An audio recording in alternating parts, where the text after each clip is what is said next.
he called you up the day after the election and said, I need some advice about how to enhance our relationships in Asia, what would be your one or two things you would tell the next president to do? Say three things. One, stabilize your relations with China, because for the rest of Asia, we depend on stable US-China relations in order for us to have a secure, predictable environment in which we can make a living and live our lives. It's a big ask, but it's important for the US too.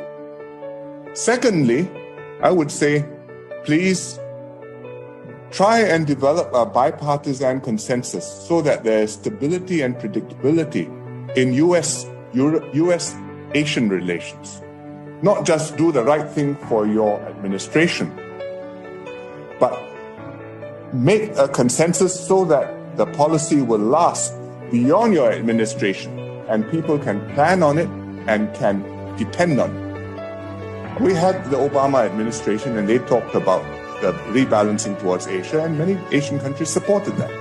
And we asked Obama, he says, we said, what will happen after your administration? He said, well, this is irreversible. But the Trump administration has a different take.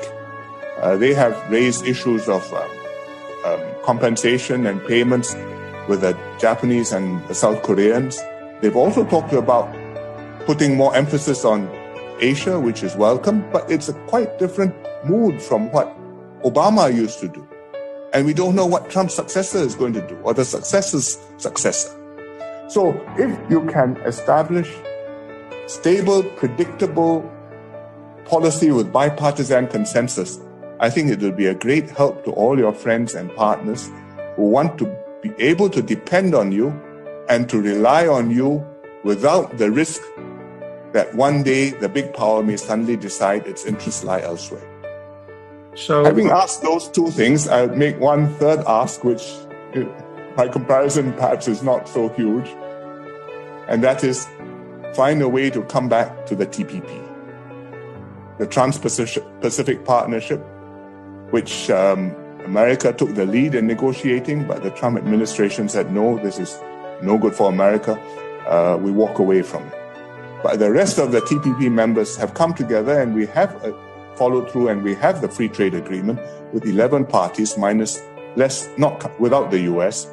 But if the US can find a way politically to come back to it and join it, then you're not only advancing US interests in the region, you're also setting a dynamic in the region towards cooperation and the right rules, which will help the region to integrate, which will build trust, which will raise standards for trade and for economic exchange between the countries.